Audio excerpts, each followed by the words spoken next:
of Mines, Roger Baxter, he's on the line. Roger, the first thing that's confusing me is that the Chamber always says that job losses are the last resort, that people have to go if there's no other option. Now agreeing to look at alternatives, isn't that sort of a recognition that the mining houses may have been posturing? Not at all, Francis. Thanks for taking us on the interview.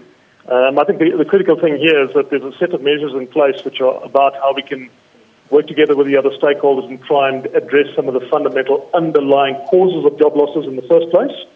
And then secondly, look at how we can ameliorate the consequences. So I think as the Minister mentioned in his input today, the reality is that there are going to be further job losses.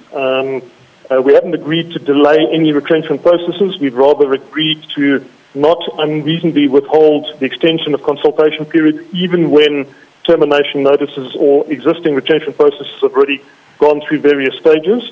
And I think the idea here is to see what we can do in each of these different areas to try and make a difference to trying to reduce job losses where possible, but recognizing the industry is in a very challenging viability position, and that losing one job now may save 100 in the medium term, as opposed to losing 101 jobs in that particular mine ends up having to close down. Roger, is this really positive if those retrenchments are still on the cards? AMCU not signing today, there's still a gold mining strike potentially coming.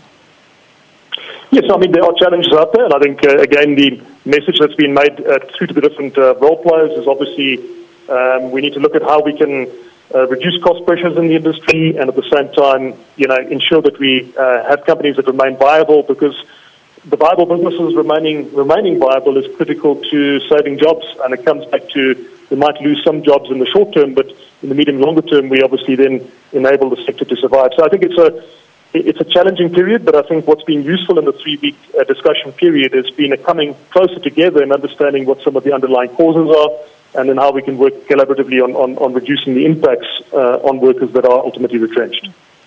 For Mark Kutifani from Anglo, there's been an issue about productivity. He always compares South Africa's productivity to Australia, talking about more flexibility, I think challenging the 48-hour work week, saying, they'd like to keep mines operational for longer. Did anything like that come up, Roger?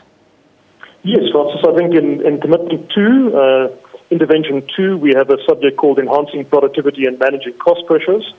And in that particular subject, enhancing productivity is not just about productivity of labour. It's about the overall multi-factor productivity on the operations. It's capital, labour, technology, management.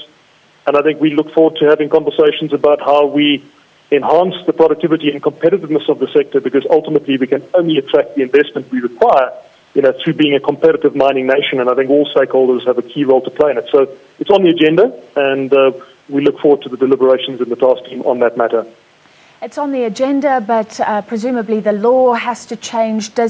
What I'm saying is, do these 10 points right now make any difference to the mining industry, particularly those mines that are in big trouble?